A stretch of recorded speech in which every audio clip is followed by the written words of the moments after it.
So each presentation should be about 10 minutes each, and we will leave about 5 minutes in between presentations for questions. So if you have questions during the presentation, please use the chat function, or if you wish to speak, you can use the raise hand function, which can be found, I learned this morning, if you open the participants window at the bottom, there's a raise hand function there. There's also a reaction button. So try to use that. If it doesn't work, feel free to unmute yourself. And then I'll just point out, so bullet 5 on the slide at the end, we'll be hosting a brainstorming discussion to get some feedback and help inform some of our upcoming policies and guidelines.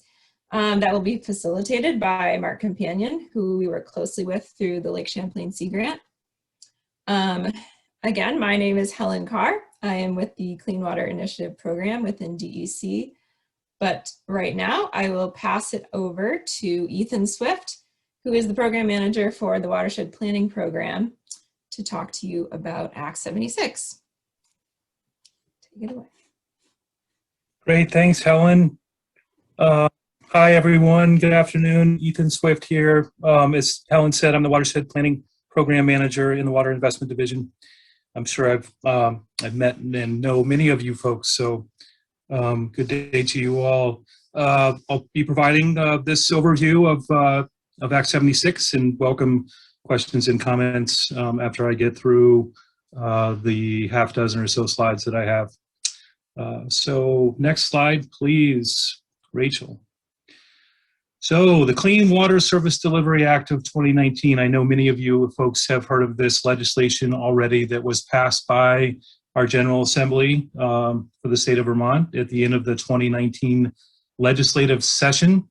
There's 4 fairly important things that the act does.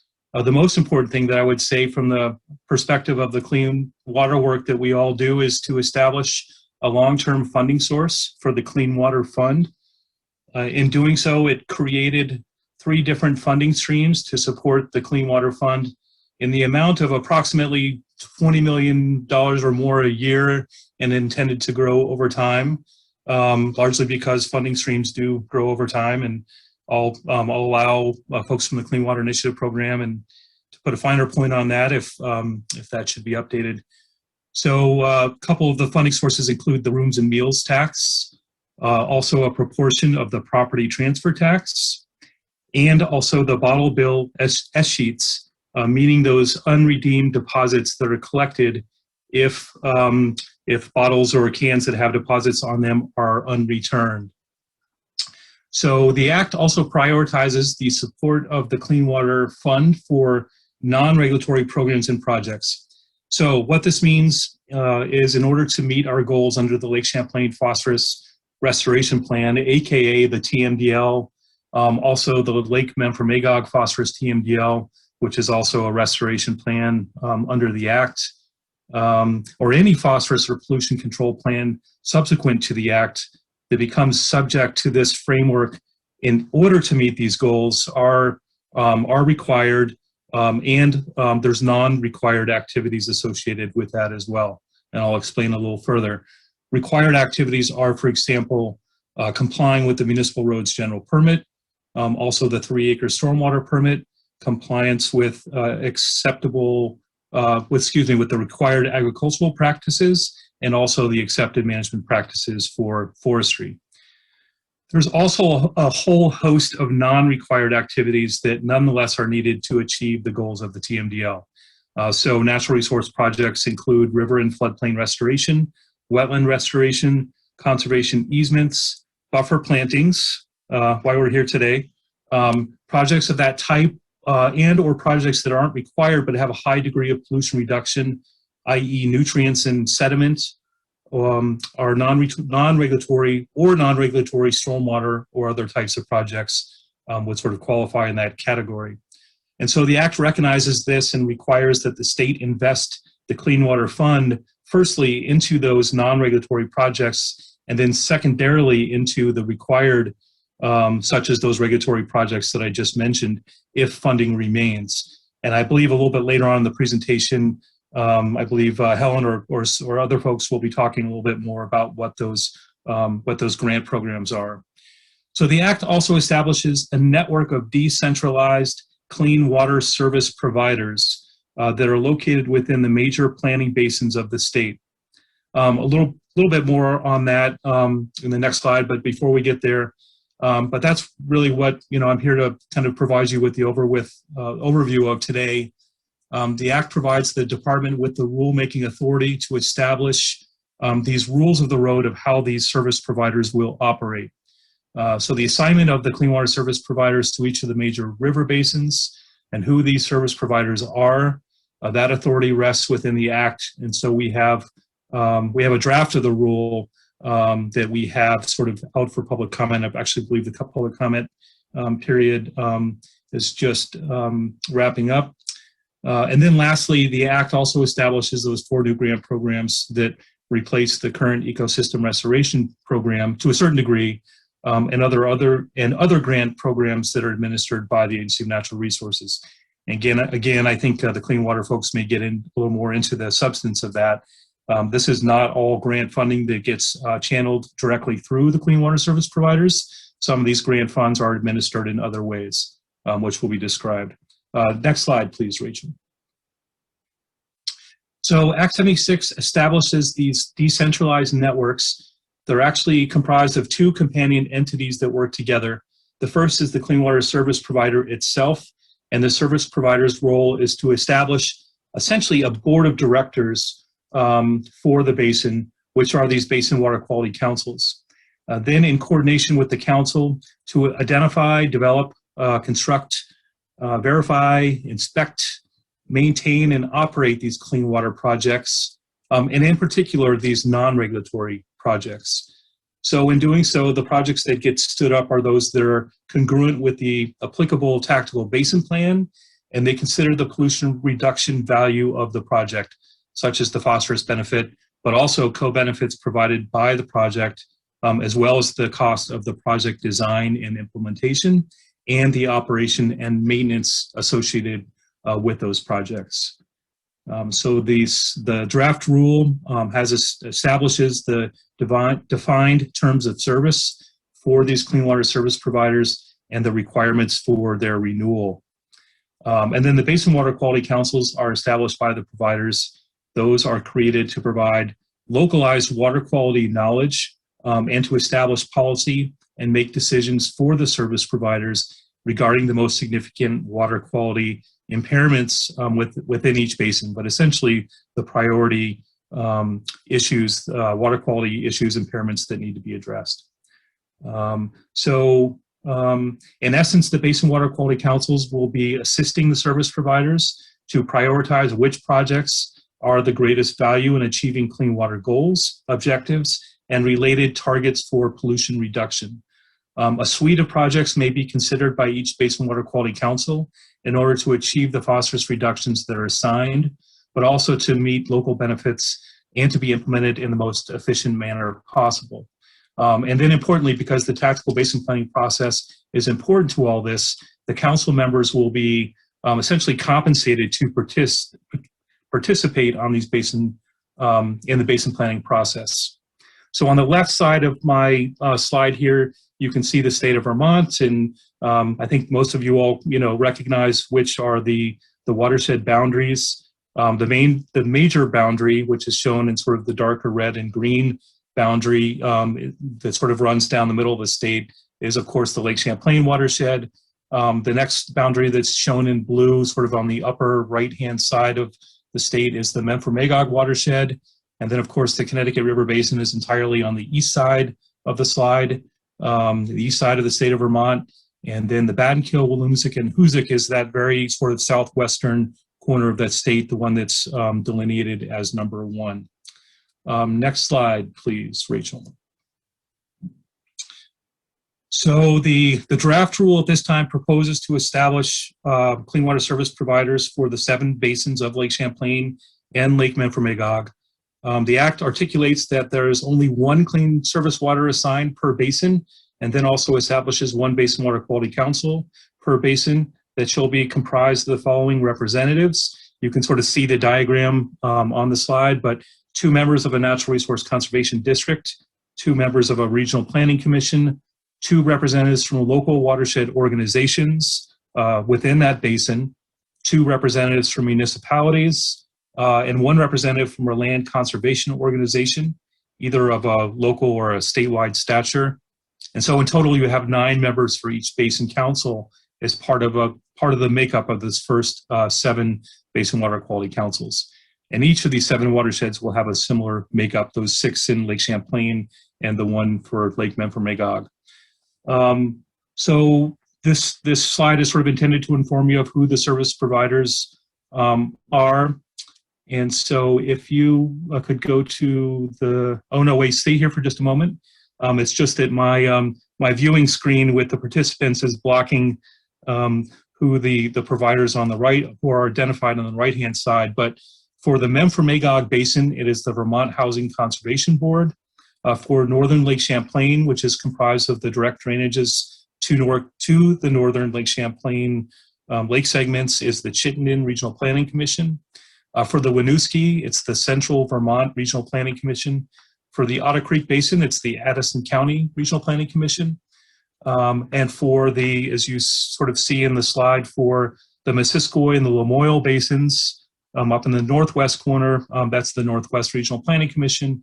And then down in the South Lake, which is shown as basins 2 and 4, this is proposed to be a collaboration between the Rutland Regional Planning Commission and the Poultney Meadowy Natural Resource Conservation District, which are working together to form a partnership in order to serve as the clean water service provider for the South Lake Basin.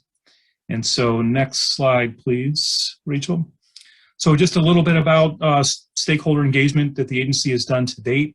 We have done a whole suite of interagency as well as individual partner meetings beginning in August of 2019 and through the fall of 2020, where DEC has hosted over at least a dozen different meetings with different organizations. And so just to kind of develop a mutual understanding of the Act itself, the Act is 35 or so pages. There's a lot of areas for interpretation, and a lot of time was spent sort of developing a consistent understanding of what the words on the page of the statute represent. And following that, the department has convened a stakeholder advisory group. Some of you folks may have been participating on that. It's been of tremendous benefit and value, I think, to all of us, all of our respective organizations and the citizens, the citizenry of the state, of having this representation of over a dozen stakeholder organizations to sort of be in and around this work of interpreting the Act. And this advisory group has continued to meet once or twice a month from September through the fall of 2020. We just actually convened a meeting just last week. So I think with that, I think we'll move on to, I think I have 2 more slides left, which I'll try to get through. And one is just to talk a little bit about sort of the project development and selection process. Act 76 requires that the Basin Water Quality Councils establish policy for the service providers that will address these major impairments for each basin, and that these Basin Water Quality Councils participate in the basin planning process. I already mentioned how the service providers, in coordination with the Basin Water Quality Councils, are required to identify, prioritize, and do project development, design, and implementation work around these projects.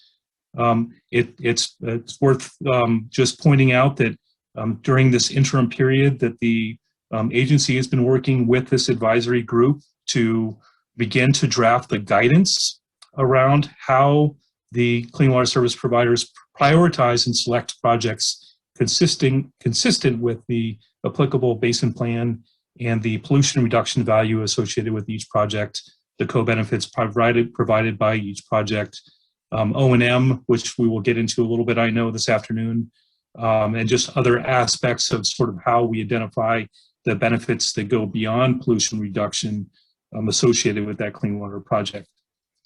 All these projects do have to be identified and recorded in our watershed projects database in order to be eligible to be developed and implemented.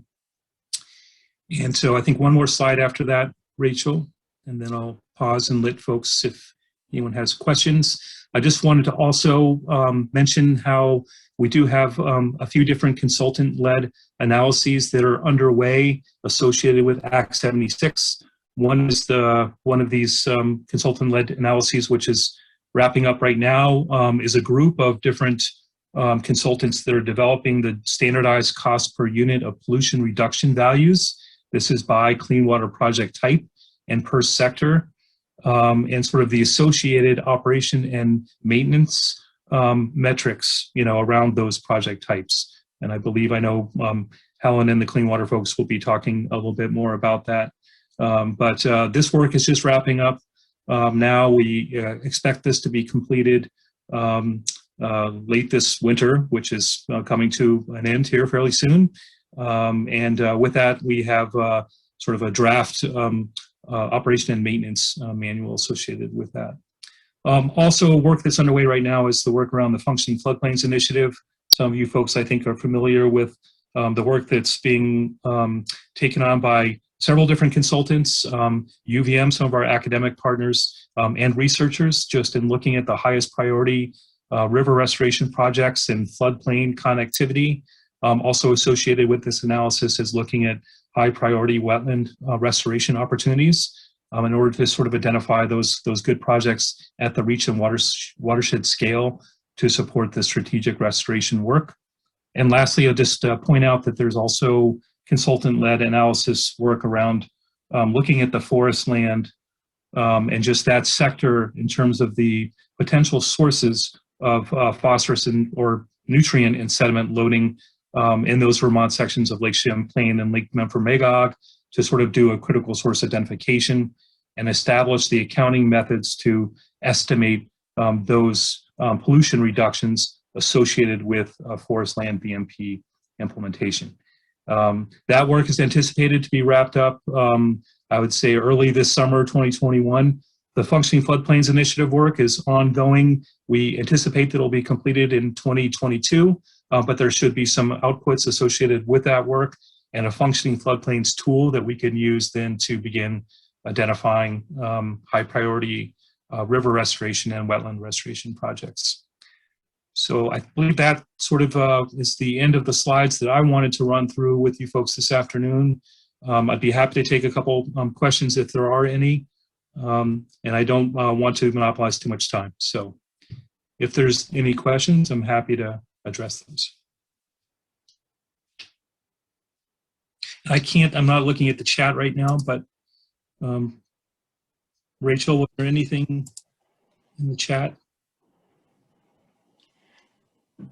I don't see any. Oh, there is one question. Who is the keeper of the WPD, which is the Watershed Projects database? I could. Oh yeah, go ahead, Helen. If you want. Basically, actually, Katie, who's going to be speaking next, is kind of our overseer of the Watershed Project database, and so she is has the inner workings of that. But if you are adding new projects to the database, you should contact your basin planner, your watershed. Yes. Right. Oh, go ahead.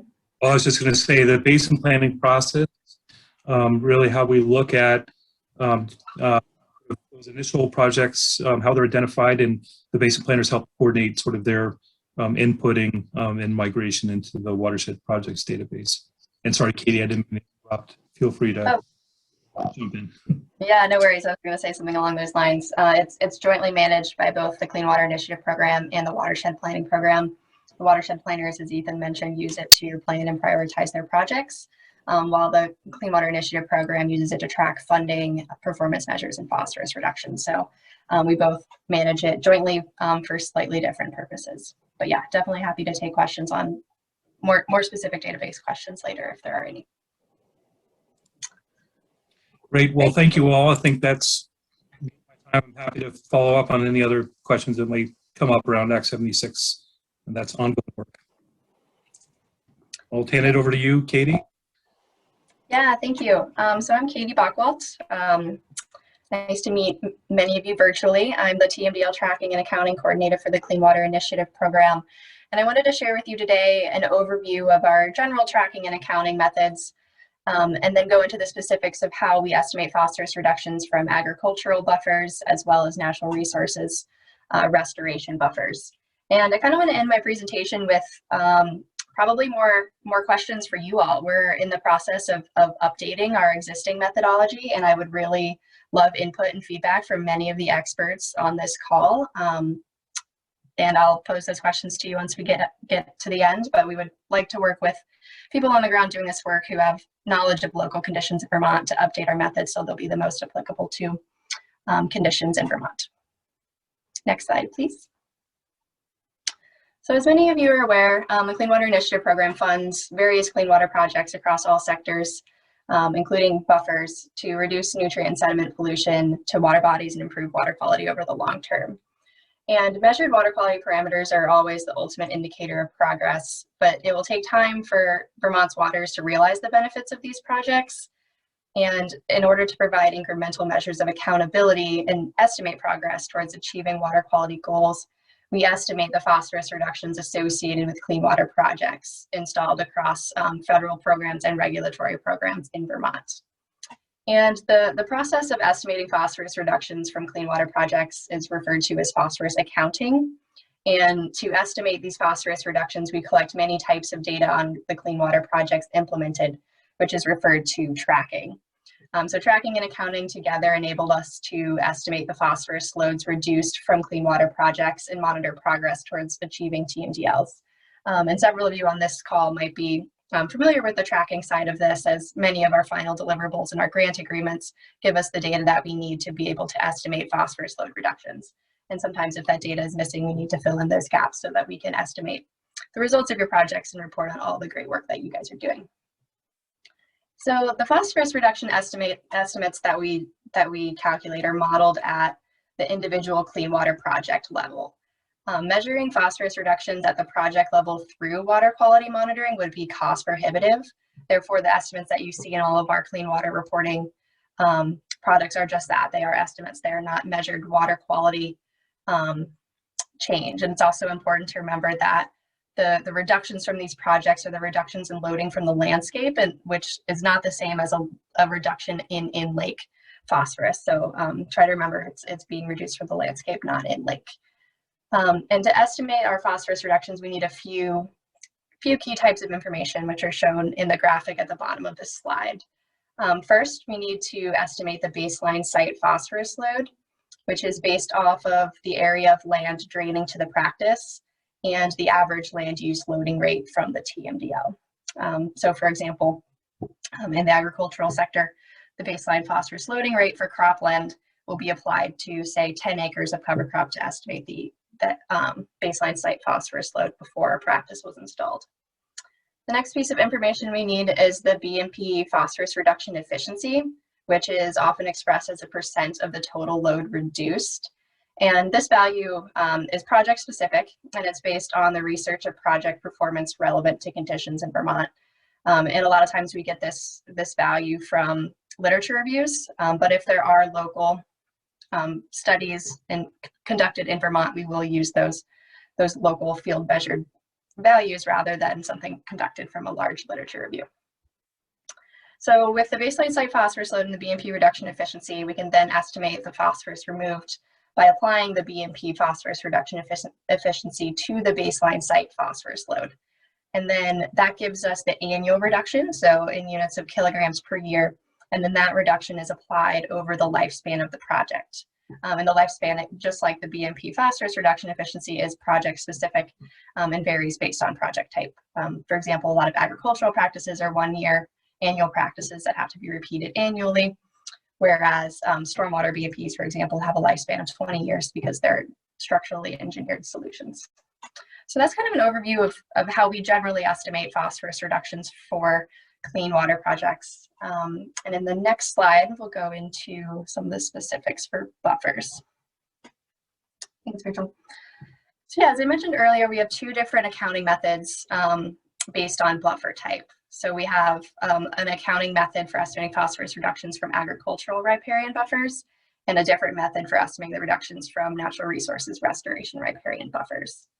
And in the agricultural sector, this can refer to either forested riparian buffers through tree plantings or filter strip buffers as well. And the total phosphorus load reduction efficiencies for both of these types of buffers, so for forested and filter strips, is 40%. And this 40% was adopted from the Chesapeake Bay Programs method for agricultural buffers. And on top of this 40% that we apply, we also give an additional credit for land use conversion. So oftentimes if a buffer is installed on an agricultural field, cropland is converted from cropland to forest, or from cropland to grass or hay. So although the 40% is the same for forested and filter strips, there is an additional reduction that ultimately makes the reductions different for the buffers based off of the land use conversion, because there'll be a greater reduction from land use conversion to forest than there would be to grass, for grass to hay. So at first glance, you might wonder why we're using the same value for forest versus grass, but the additional reduction is considered in the land use conversion. So the area treated that we apply this 40% in land use conversion reduction to, sorry, just the 40%, not the land use conversion, is 5 times the buffer acres. And the reason we decided to, or the reason we had to use a standard ratio for estimating the drainage area in the agricultural sector is due to data limitations from the Agency of Ag. So to protect farmer privacy, when we receive data from AFM, we only get the HUC 12 location of the buffer. We don't get the specific start and end coordinates of the buffer in order to protect farmer privacy. So instead, we take, say, one acre of buffer is planted, then we assume 5 acres of adjacent cropland is treated by that buffer. So the lifespan for ag buffers varies depending on the contract, which typically will be between 10 and 30 years. So moving on to natural resources restoration riparian buffers, and these are probably the buffers, or these are the buffers mainly funded by the Clean Water Initiative Program and the Lake Champlain Basin Program that flows through us. These are only forested riparian buffers. And currently the total phosphorus load reduction efficiency that we are using is 50%. And this value is from the 2013 Chesapeake Bay Nutrient and Scenario Builder tool for urban buffers that was established by, I believe it was for a contractor to the US EPA. And this 50% is applied to an area treated definition that is determined via GIS drainage area analysis. And on the right, we have a graphic of how this method is generally used. So first, we have a partner in the watershed planning program who will geo-reference the area of the buffer for us.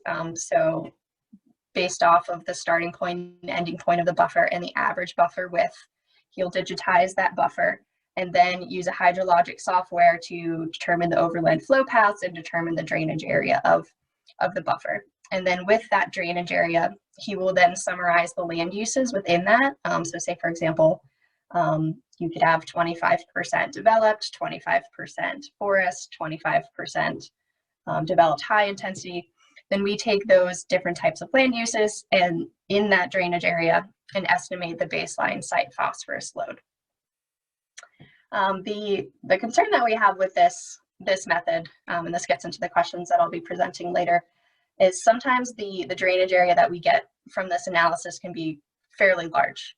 For example, some small, I think I was looking at some data today, there is a 0.2 acre buffer that had 122 acres of land draining to it. So if you apply a 50% phosphorus reduction efficiency to such a large drainage area, we could potentially be overestimating the area treated by that buffer.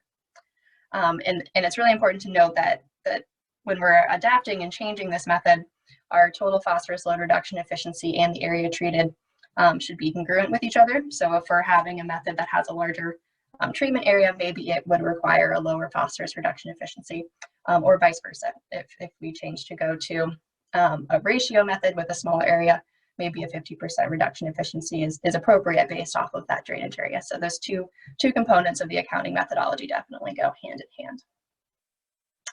And lastly, the lifespan that we're applying for this is a standard 10-year lifespan, and that is currently being applied based off of the planting date, so when the buffer was installed. Next slide, please. Great, so as I was mentioning earlier, we're now starting to revisit this accounting methodology. Some of the 50% phosphorus reduction efficiency that I mentioned earlier was from 2013, and there's been a lot of research and progress been made with understanding these buffers. So I think it's time to reevaluate that phosphorus reduction efficiency. And as I mentioned, we're concerned that the overland hydraulic analysis is potentially overestimating the drainage area of buffers, which might be different from the treatment area of buffers. So these are some of the questions that we have in revisiting this accounting methodology. We would greatly appreciate any insight or references or resources that you might have. But yeah, first question, as I mentioned, is a drainage area analysis overestimating the effective treatment area of buffers? Without a doubt, I can have good confidence in that the overland flow analysis is accurate for determining a drainage area, but is that the same as the effective treatment area? And if we were to move towards a ratio method, such as 1:5 or 1:2, which is similar to what the Chesapeake Bay program does, they use a ratio of 1:2, so 1 buffer acre to 2 acres of drainage area. Is that method appropriate in Vermont? And if so, what would be the appropriate ratio? Regarding the reduction efficiency, is 50% appropriate for newly planted buffers? As many of you are aware, on the right is a photo of what a newly planted buffer looks like. And maybe a 50% reduction efficiency is appropriate for a fully established buffer after 20, 25 years. But I'm not sure if 50% would be an accurate value for young trees newly planted. So along those lines, should the reduction efficiency start low and then increase over time as vegetation and root systems establish? So that's another consideration. Should there be some type of linear or exponential model that increases the phosphorus crediting for these practices? Similarly, is a 10-year lifespan appropriate, and should there be a delay in crediting as the vegetation establishes? There can also be high mortality with these buffers. Should we wait to credit them and then credit them once a certain percentage is verified to be surviving? That's definitely another consideration we could look into here. And lastly, we have so the method that I explained earlier estimates the capture from the landscape, the capture efficiency of buffers. But what about the in-stream benefit of buffers, such as bank stabilization? And the Functioning Floodplain Initiative might be addressing some of this for us, but it's definitely something we haven't considered in our current method that we should definitely look into, because there's an added benefit there that maybe we're not capturing yet. And lastly, as reference, the Chesapeake Bay program, who has a lot of great work on TMDL crediting. They use a lower reduction efficiency than we do for physiographic regions similar to Vermont, typically in the 30 to 42% range, and that's only applied to 2 times the buffer acres. So that'd be something interesting to compare to when we're establishing a method here in Vermont. So that's kind of all I had, mainly more questions for you guys than anything. And if there are any resources or anything, I would love to connect with you guys and learn from you. I'm definitely not a riparian buffer expert, so it'd be great to work with some experts on updating this method.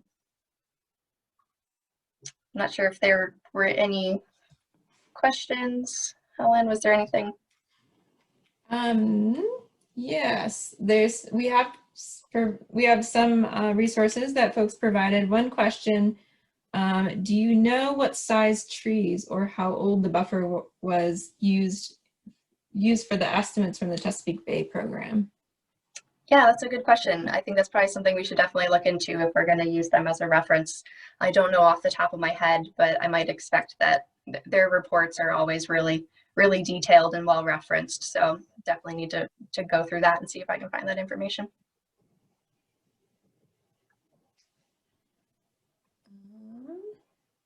We have another question. Any consideration of saturated buffers? Yeah, good question. That came up with So I run the Vermont Ag TMDL tracking and accounting work group, and that came up from one of our NRCS partners that is an increasing practice in Vermont, or maybe it was NRCS is going to be promoting that practice more. So I think that's something we're going to be looking at through for the agricultural sector, and potentially maybe once we find there if there's anything related to natural resources restoration, if that's a common practice, we can look into that well. But as far as I know, we aren't currently funding those buffers through our program, but some in the ag sector, it sounds like. Great. I see a couple more questions rolling in.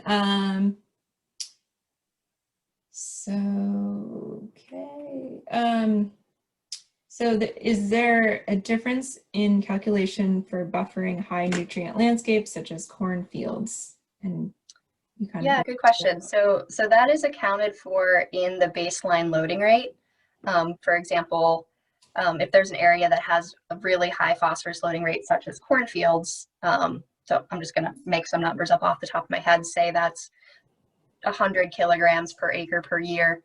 And then if we apply a 40% phosphorus reduction efficiency to that, then there would be 40 kilograms of phosphorus reduced from a specific practice. But if there's a lower loading land use, such as forests, say where maybe they have 10 kilograms of phosphorus loading per acre per year, then the 40% that's applied to that only equates to 4 kilograms of phosphorus reduced. So that consideration is built into the baseline loading rate. So and that's why our reduction efficiencies are percentages, so that they can be adapted to different loading rates. So good question. Okay, I think there's a couple good things in the chat, but I think I'll leave it there for now so that we can move on. Yeah, certainly you can reach out to Katie if you have more questions or resources. Okay, great. Yeah, we'll pass it off to Rachel and Jordan. Great, thanks Helen and Katie. My name is Jordan Geller, and I'm here presenting today with Rachel Wood, our Eco-AmeriCorps member. And we are with the Clean Water Initiative Program in the Water Investment Division of Vermont Department of Environmental Conservation. The Clean Water Initiative Program funds, tracks, and reports on clean water projects around the state. And today we will be discussing DEC's Best Management Practices Verification Program with a focus on riparian buffer planting projects. Next slide, please. So the Best Management Practices Verification, or BMP Verification Program purpose and goals. The first one is to verify that state-funded projects exist and are properly operating. Previously, the Clean Water Initiative Program did not have a way to verify that clean water projects implemented with state funding were continuing to operate past the end of an agreement. So this program was developed over the past 3 years to help ensure that projects constructed with these state funds exist and that they're properly functioning. The second is to provide accountability that practices meet phosphorus reduction rates.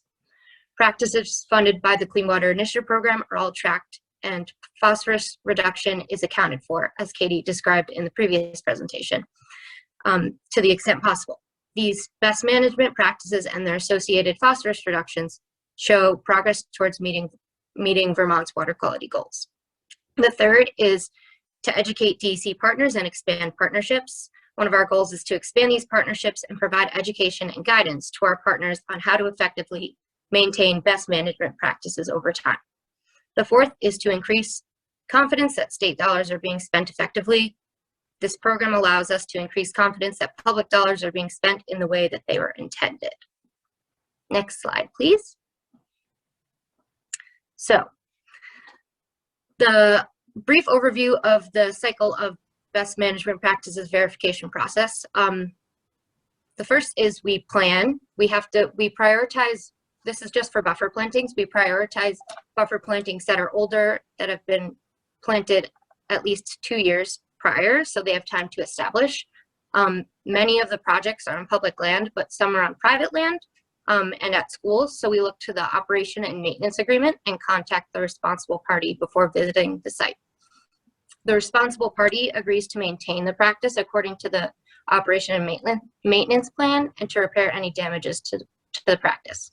So we go out in the field and we verify that these practices are there and that they're functioning. We go out and once we have approval from the responsible party, we go out in the field and we use a checklist to assess the site visually with a mobile application called Survey 123. And Rachel will go more into the things that we look for when going through BMP inspection. So as we're going through the checklist, scores are generated for the overall buffer planting. Once we're done with the verification, we upload the data and we do QA/QC, just make sure that nothing's missing, and it gets uploaded to our database. After the data is uploaded, we analyze the scores and review comments. Any low scores of the buffer planting or other concerns that weren't captured will indicate whether or not we need to follow up with the responsible party. If we do need a follow-up, if there is a low score or another issue, we will reach out to the responsible party on the operation and maintenance agreement and let them know if there are any maintenance issues and provide the responsible party with information like fact sheets on how to properly maintain their buffers. And as Jordan just mentioned, during these site visits, we use a checklist in our Survey 123 mobile application to collect this information. These questions in the checklist help us assess the performance of buffers by looking at the presence of certain visual indicators. These visual indicators include buffer width. We measure the average buffer width for the site from 3 sample locations along the buffer. Our program requires a width of at least 35 feet. We also look at the density and coverage of buffer plantings. We look for a density of approximately 300 stems per acre, which is about 1 tree for every 12 feet. And this ensures proper spacing and coverage that's been designated in a planting plan. We also look at the health of tree plantings and look for the percent that have perished or are surviving. We look at human activities in the area and how it has impacted the buffer area, such as mowing or crop planting. And we also look for the presence of invasive species like garlic mustard, honeysuckle, Japanese knotweed, and other invasive species that might be in the area. After answering these questions in the checklist about these visual indicators, a score is calculated to determine the health and performance of these buffers. So these buffers are scored on a range from 0, which is a fail, to 4, which is optimal, going above and beyond what we require. We have visited 24 buffer plantings since 2018 in the inaugural start of this buffer verification program. 87.5% of our visited buffers have scored at a functional and above range, which is a 3 and up, which is amazing. Those that scored below or had other concerns, as Jordan mentioned, we follow up with the responsible party indicated in the operation and maintenance agreement and address any issues. Some examples of these issues that we found were ice damage, mowing, landowner unawareness of the buffer, such as if transfer of land happened and the new landowner did not know that was a buffer and maybe damaged trees or removed trees, as well as deer browse as another example of some damage we've seen. We look forward to learning more about these tools and how to fund operation and maintenance in the future.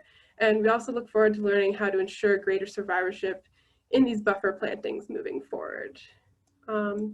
And now we will open up to any questions, and if not, then we'll move on to Helen Carr.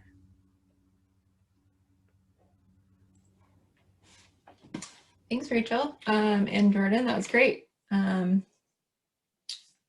Looks like we have one question, which may or may not be related to you.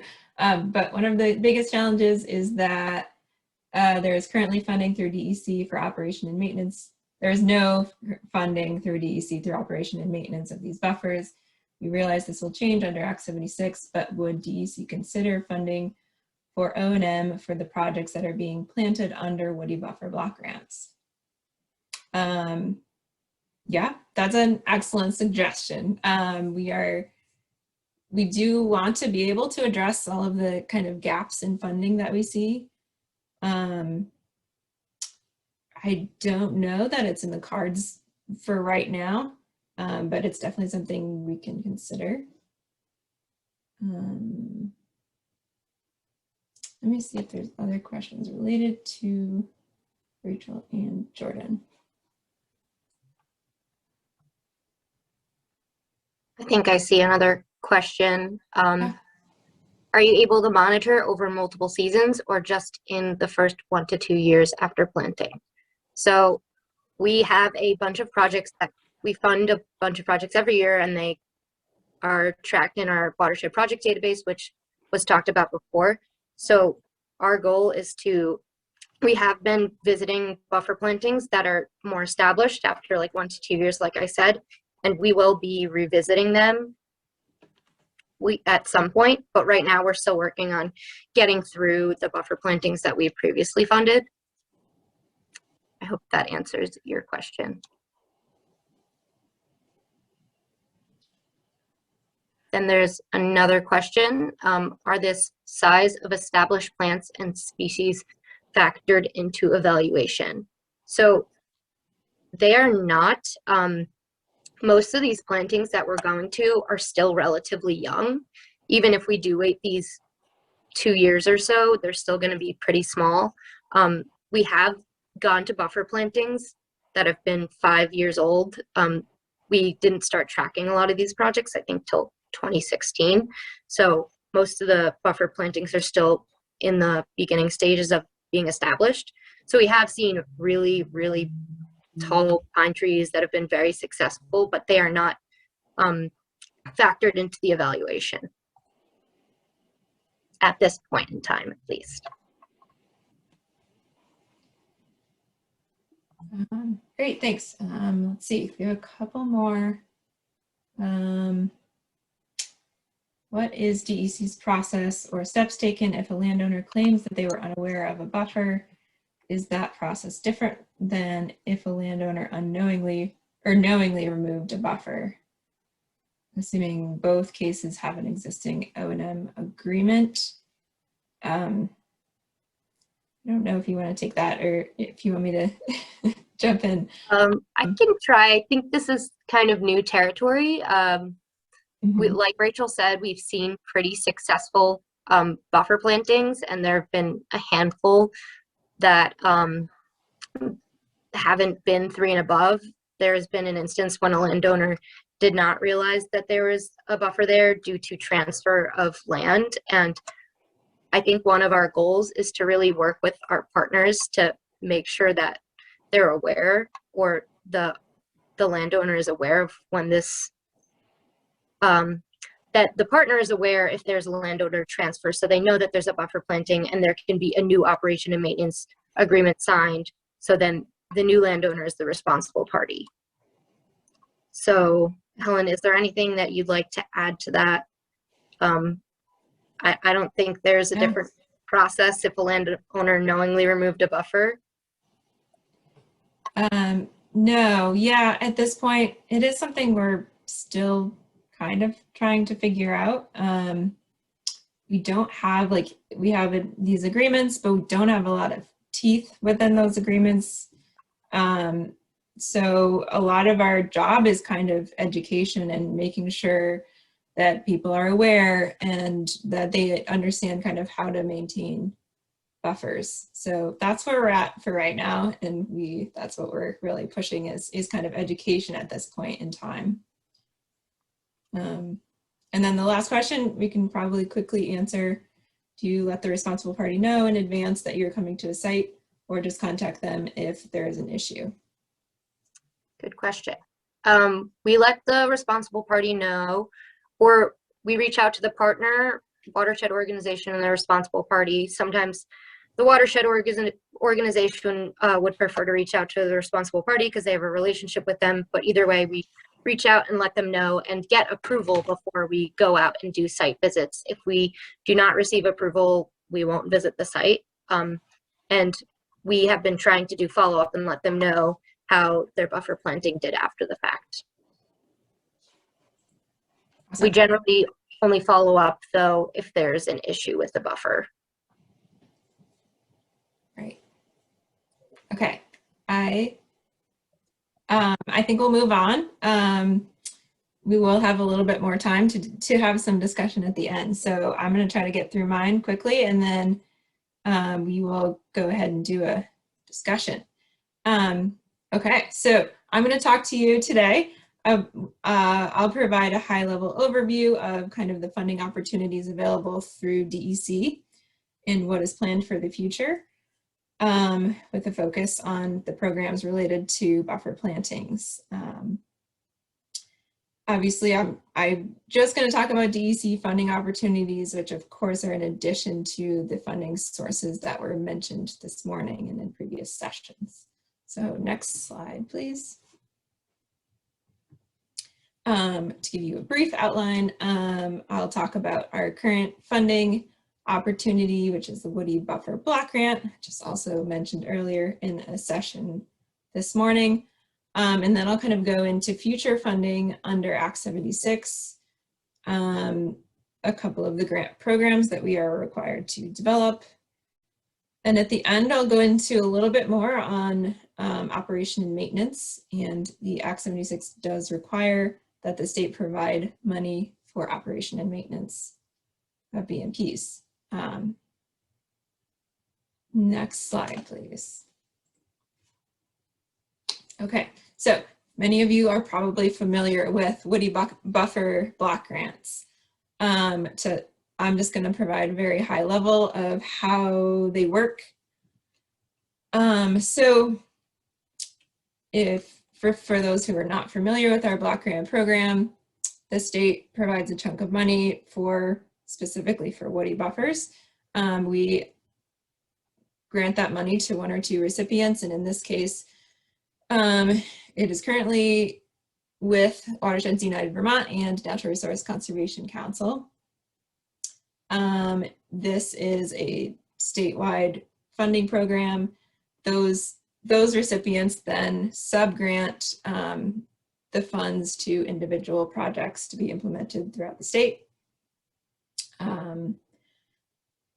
Again, this block grant is specifically geared towards implementing woody buffers using riparian vegetation. It is an ongoing grant program, and it will be re-upped with 2021 funding. So there's no substantial changes to this program. It's just kind of a reminder that it is here.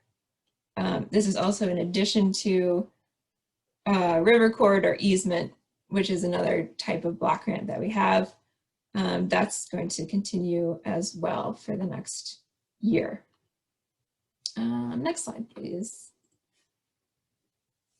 Great, okay, so under Act 76, they outline their kind of priorities, or 3 different tiers of priorities for clean water funding. So if we look at tier 1, the first thing that's actually mentioned is inspection, verification, operation, and maintenance as one of the top funding priorities.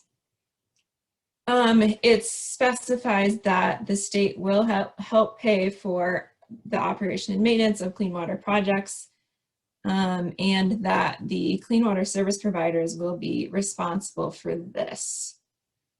And then the next 2 bullets in tier 1 are the new grant programs that DEC is required to develop, which I will be talking a little bit more about in the next couple of slides.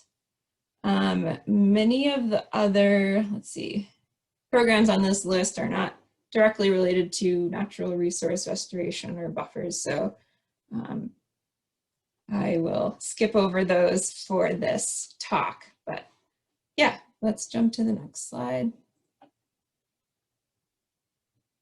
Okay, so some of you may have heard of water quality restoration formula grants, or sometimes just formula grants.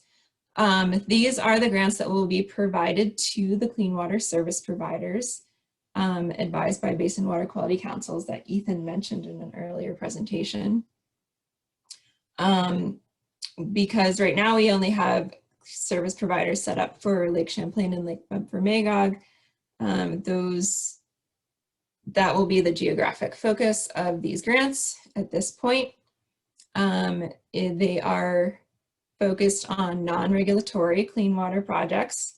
So nothing that is going to be required under a regulatory program, but everything else. So that includes riparian buffers. The Act specifies the funding that will be determined by the Water Quality Board. And I guess, so the interesting thing about this grant is that it will be based on a formula. And the formula is based on the phosphorus reduction target by basin and a cost per unit, kind of an average overall cost per unit of phosphorus reduction. So a basin that has a higher target for phosphorus reduction would receive more funding. This is one of the first programs that we need to develop. We're working on developing this now, and we don't have it all figured out yet. So we have until July 1st, 22 before this is rolled out. Next slide, please. Yeah, and then I'll briefly go over the water quality enhancement grants. Again, this is something we're working to develop. We don't have it figured out yet exactly how it will work, but in Act 76, it says that it applies to non-regulatory clean water projects, and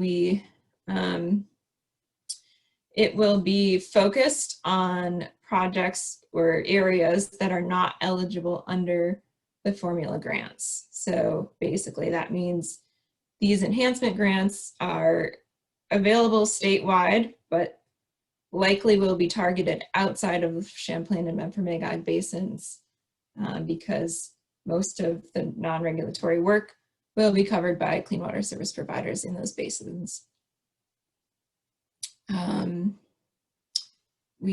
At this point, what we know is that these grants will be determined through a competitive process, and the funding level will be determined by the Clean Water Board.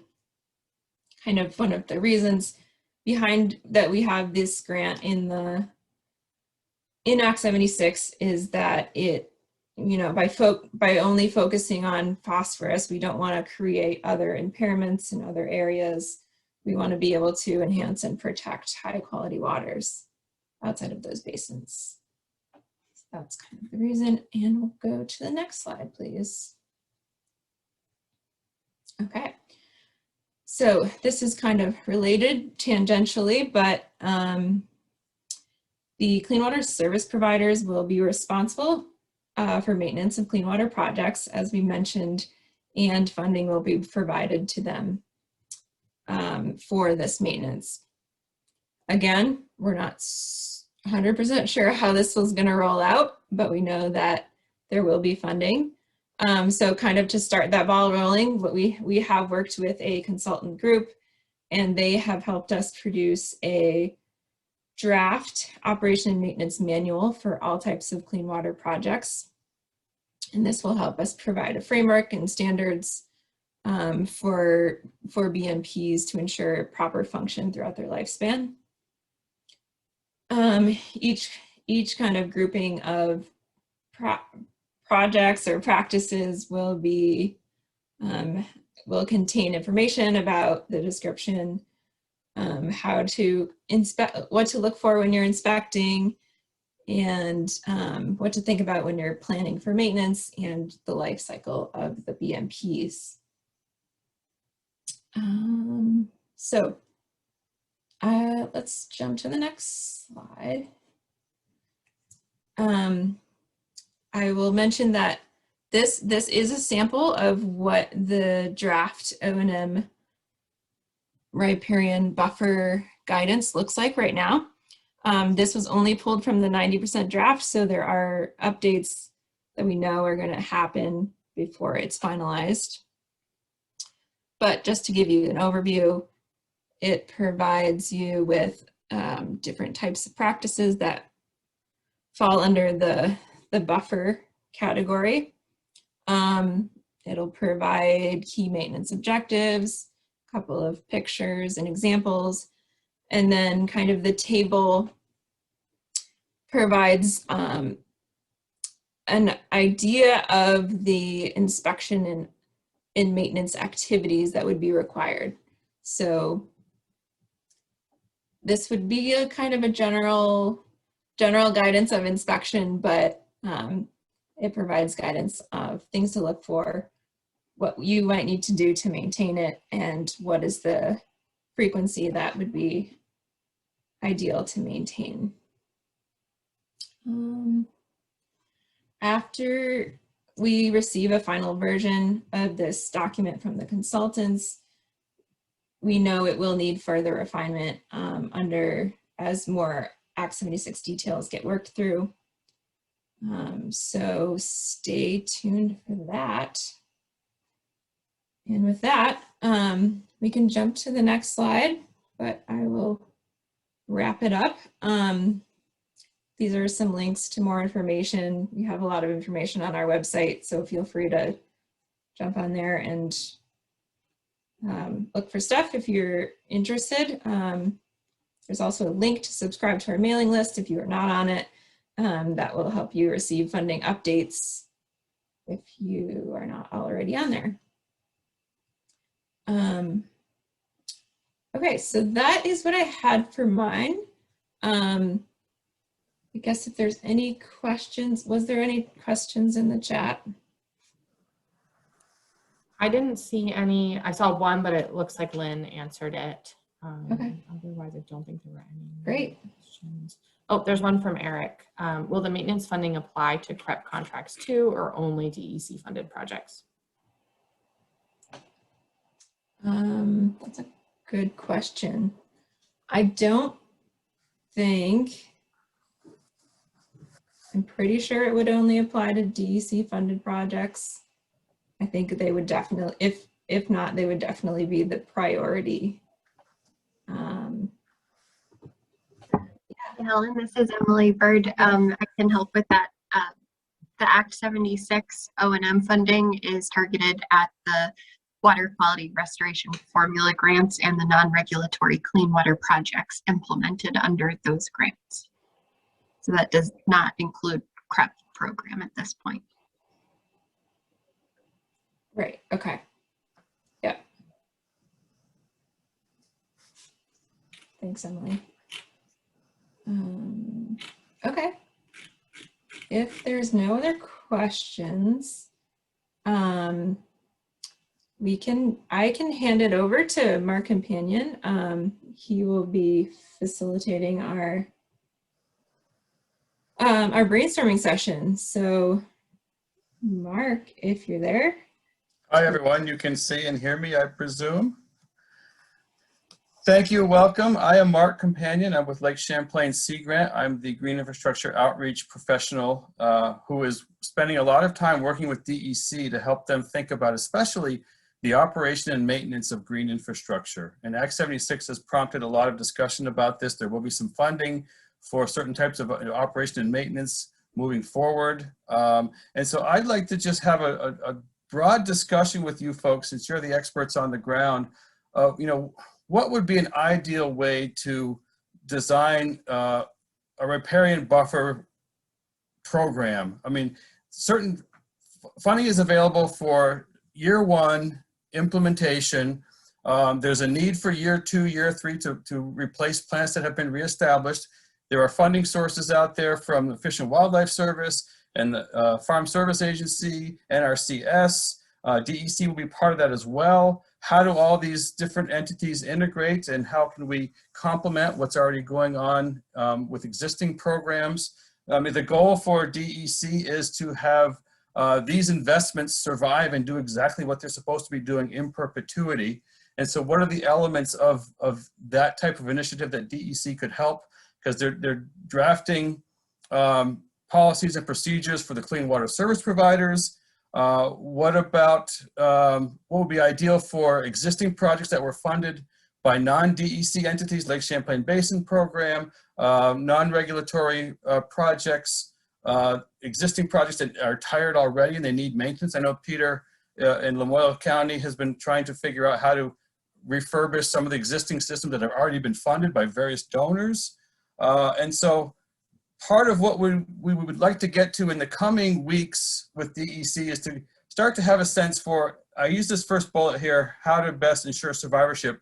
What are the nuts and bolts that should go into agreements or RFPs or grants to ensure that, you know, year one survivability as best as it can be, and then what kind of funding sources might be needed after implementation? How long do they last, 2 or 3 years? What kicks them in? If survivorship is below a certain level, does that make you eligible for a year 2 or year 3?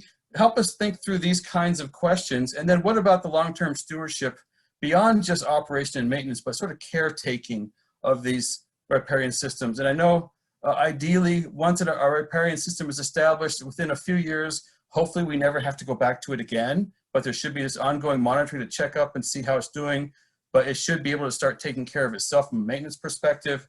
So I'd like to have just a conversation with some of these different topic areas to get a sense for what would be most useful. Where do we find the information for sort of best or accepted implementation practices? How frequently you water, all that kind of stuff, so that we can include that into RFP agreements.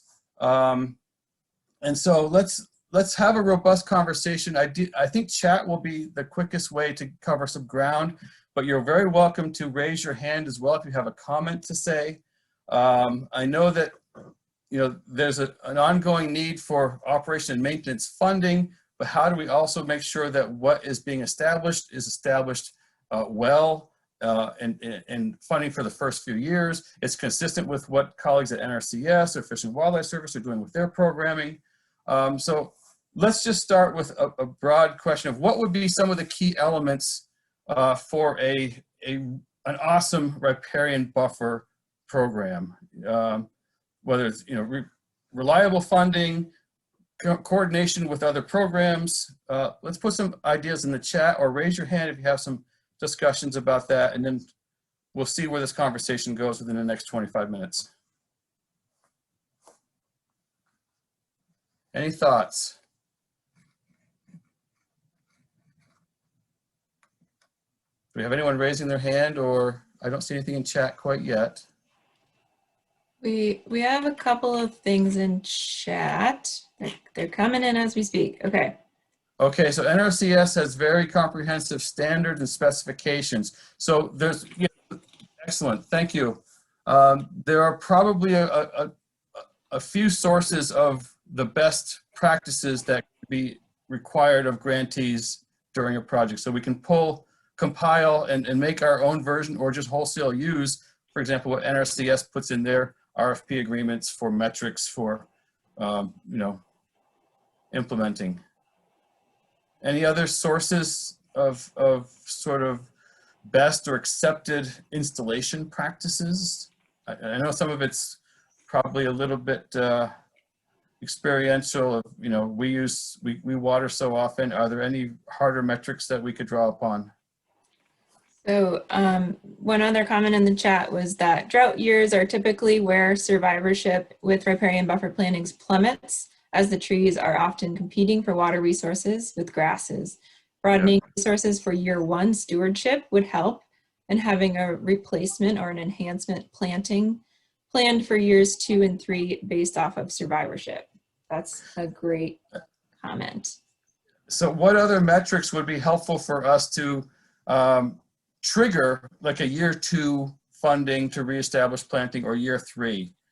Weather, like you say, an inspection, anything else on that line? How do we know when money is needed in year 2? I mean, it sounds like, I guess I would invite, that was from Mandy, to speak, but it sounds like we should automatically assume that plantings are going to need to be replanted in year 2 and 3. Is that correct? Inspection on survivorship can be difficult because survivorship would be defined as a living tree or a thriving tree. Yeah, I could jump in here just from my experience working at the Innervale Conservation Nursery for 4 years. Great. The Lake Champlain Basin Program Stewardship Grant is a really amazing step in the right direction of being able to steward more projects that would otherwise have funding for labor to be able to do that. Right now, what stewardship really means is, weed whacking or removing grasses around trees, fixing plant protection, things of that nature. One of the most difficult things with riparian plantings for stewarding is watering, just because it's so time consuming. And if you want to make it less time consuming, the equipment that you need to get out there would maybe not save you as much time there anyways.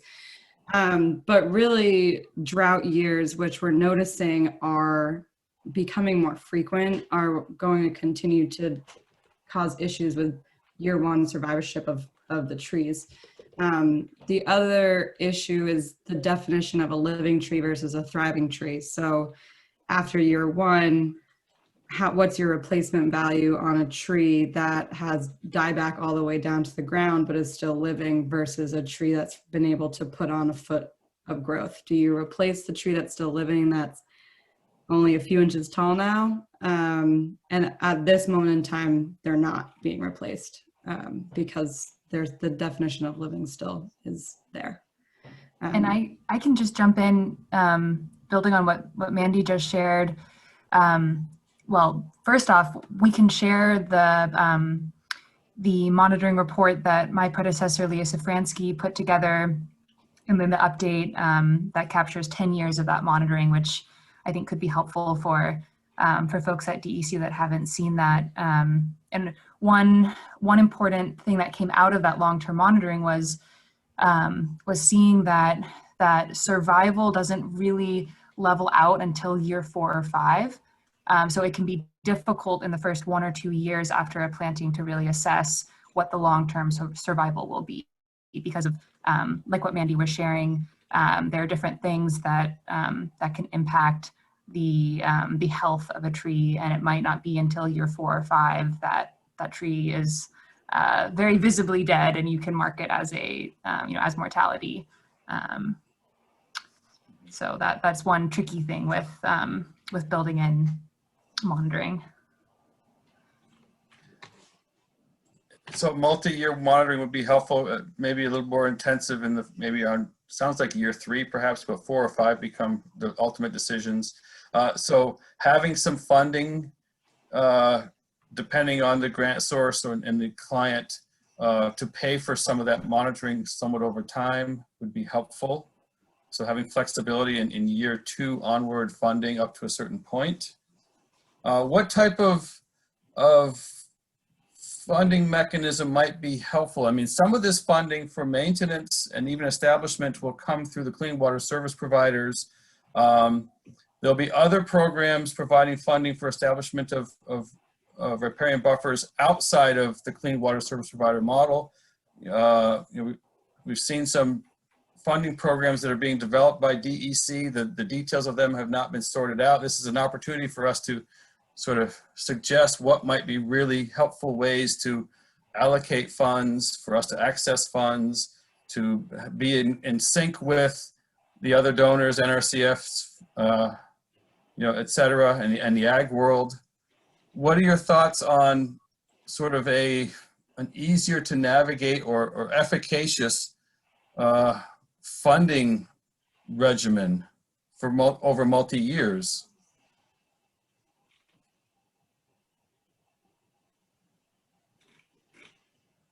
Focus on limited species that are more resistant to deer browse, and okay, that's part of survivability.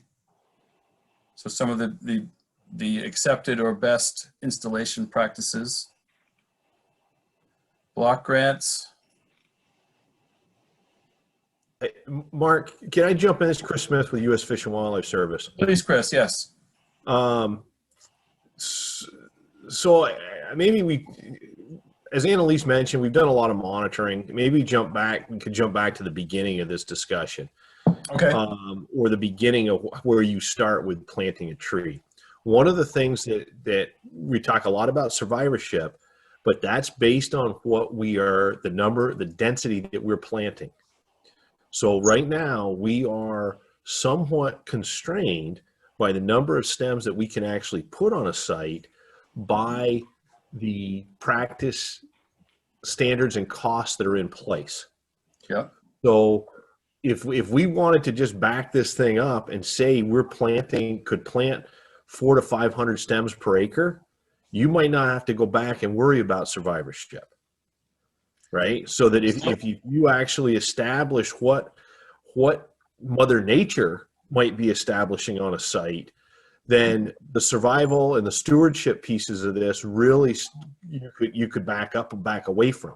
So right now we put a lot of effort into that because we're only able to plant 200 to 300 stems per acre because of the cost share and the costs associated with these practices. So if we really wanted to step back, blow this thing up, and say, how do you build this in a way that is sustainable, then I think you go back to what that comprehensive planning, invasive species control, site preparation, all of those things, and you plant a higher density of stems per acre. And then we're dealing with the stewardship and a lot of these things because of the way that we're implementing a program. Thanks. That's awesome, Chris. Thank you. That's a really good suggestion of perhaps what we've been thinking of year 2, 3, 4 funding. Some of that could be uploaded as higher capital investment in year 1 for higher densities or whatever, so that there's less need to go back out as regularly or as frequently to check on things. That's a very cool concept. And so figuring out what is that new stocking density given planting plans, and having the funding available in year 1 to allow for that more robust, aggressive initial planting so that things are easier in subsequent years, and maybe the year 1 is all you need to have an adequate establishment. Any other thoughts on that?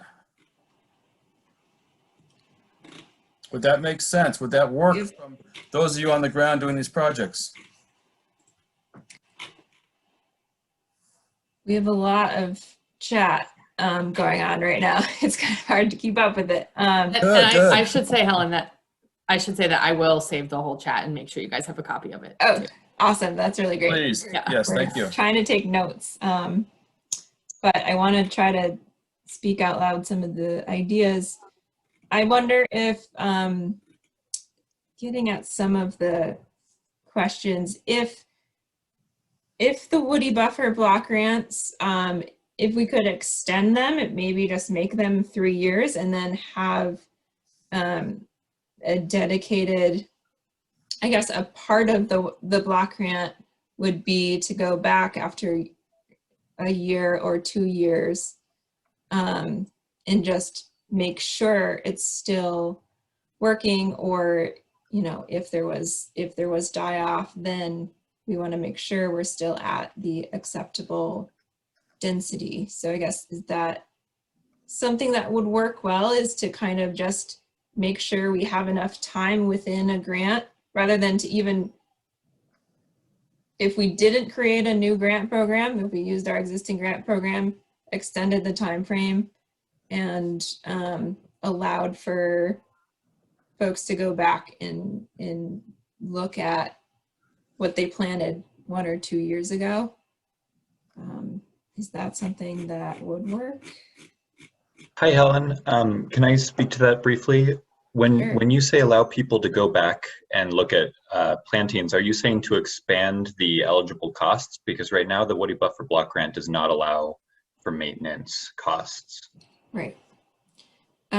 Yeah, so we would have to, update whatever existing, whatever is in the existing agreement. We're just at this point trying to figure out the best way to do that. So yeah, I think expanding the eligible costs to include maintenance would be great. Mm-hmm. Okay. Because right now we can't, have people go out. We can't fund their time to go out to monitor or maintain sites. Emily, you had a comment? Yeah, just to build on that, I wonder if it would be worth also just redefining how we define successful implementation of Right. the riparian buffer project, and if we need to rethink maybe the time frame that is required and how we can better align our funding to support that establishment as part of implementation funding. And then of course we need to look into the long-term operation and maintenance, but there might be a little bit of an opportunity to address some of these needs and how we define implementation in and of itself. Excellent. Yes. And so, yeah, agreed that the current funding opportunities through DEC have limitations as operation and maintenance, but the hope is that the funding sources being designed will have greater flexibility, and that's how best to do that. And those are policy decisions within DEC, but there is an understanding that there's a need for us to maintain stuff we've already funded. It's been in the ground for 4 or 5 years. How do we address that? But also, how do we move forward with all these new installations and ultimately make sure that every investment is more likely to be successful as quickly as possible, establishment, and then let the natural systems take care of themselves, and we monitor them from a floodplain perspective from that point forward.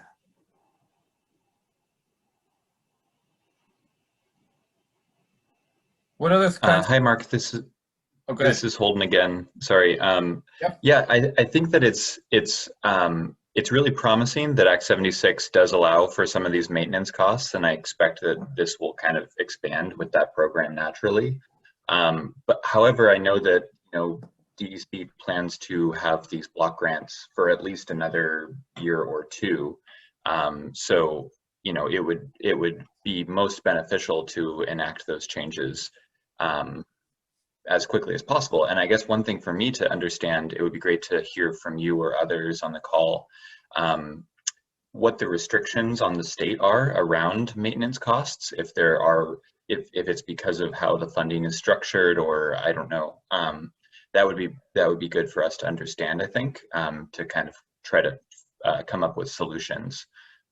Because ideally we'd like to, do maintenance for sites that will be implemented this year or sites that were implemented in past years, and not necessarily wait. Not thinking not only about the Lake Champlain and Lake Memphremagog basins, but external to those basins, it's going to take even longer for the clean water service providers to get up and running. So as soon as possible to make sure that the sites in the next few years have the best survivability. Thanks, Holden. Emily, I don't know if you want to jump in on the question about what are the current limitations that we have kind of in statute right now. Mm-hmm.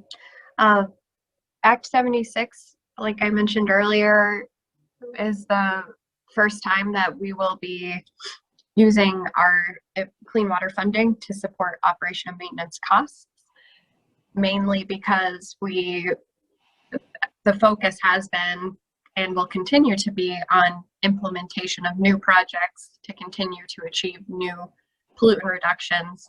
And Act 76 sort of represents a shift into making that investment in long-term operation and maintenance. We need to better understand what the annual costs are associated with the operation and maintenance of different projects, so we can better understand what impact that has on our budget, and balancing that the maintenance of existing practices with the implementation of new practices. So I think we have a little bit more analysis and budget planning to do to better quantify the O&M need and how to balance that with our other budget priorities. I think Act 76 and starting to fund O&M under the formula grants will be a good step in that direction. And we have a lot to do to just define what those eligibilities look like and what the expectations are. So I definitely would like to keep this conversation going. And I also understand that there are practices and projects statewide outside of formula grants that have operation and maintenance needs, and we want to support that as best we can within our budget constraints. So I guess the long and short of it is we need to get a better handle on the costs and figure out how that balances in with our other budget priorities. Thank you, Thanks, Emily. Emily. That's really helpful. One last thing from me, and then I'll I'll go away. But when you're figuring out those costs, please reach out to implementation partners, because as we mentioned earlier today, a lot of our sites, or a number of them are funded through Pure Projet, and that includes 3 years of maintenance, monitoring, and stem replacement costs. So actually, over the last couple of years, we have been essentially building out some of those costs, and Pulteney Meadowy Conservation District has actually been partnering with Pure Projet longer than we have, or WAV, I believe. But some of those costs could be known and not starting from zero necessarily. Great. That's excellent to hear about that data source, Holden. And in addition, the Hoyle and Tanner contract that Ethan mentioned earlier, where they're working on establishing operation and maintenance standards, as well as standardized costs for different project types. There are some data in there related to annual O&M expenses, but there's also some gaps in data that were available. So it would be really helpful to gather data from local partners and implementers to help to fill some of those gaps as we work through the analysis and how we're going to budget this aspect. So thanks for flagging that.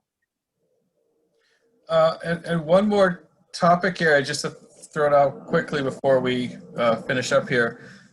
What about workforce development, creating an industry of maintainers and maintenance? I mean, the clean water service providers will need to probably hire different entities to maintain systems. I know some folks have been already trying to get a feel for how they could retool their organization's operations to be a player in, obtaining maintenance contracts. What are your thoughts about just the long-term industry associated with operation, ideally maintenance of these systems? I know it's a little bit difficult from a riparian perspective, since ideally, F-35, sorry, ideally the buffer will begin to behave in its own dynamic way shortly. But what do you think about an industry of folks? I mean, Allison, you were talking about the need for, and Annalise, about nurseries and production and source material. That's all part of the supply chain of maintenance. There'll be labor needs for the supply chain of maintenance. Thoughts or ideas on that whole can of worms? One thing sorry, I couldn't really figure out how to raise my hand. I'll just jump in there to say, I think that's all great. And the one thing I want to say is that I think it's really important when considering monitoring and maintenance to make sure that it's still connected back to the groups that implemented the project. So if a watershed group or a conservation district or another project another partner has developed that relationship with that landowner over time, it's really important then to think about continuing that relationship through that monitoring and maintenance process. And that doesn't mean that you might not sort of contract out some of the work with someone else.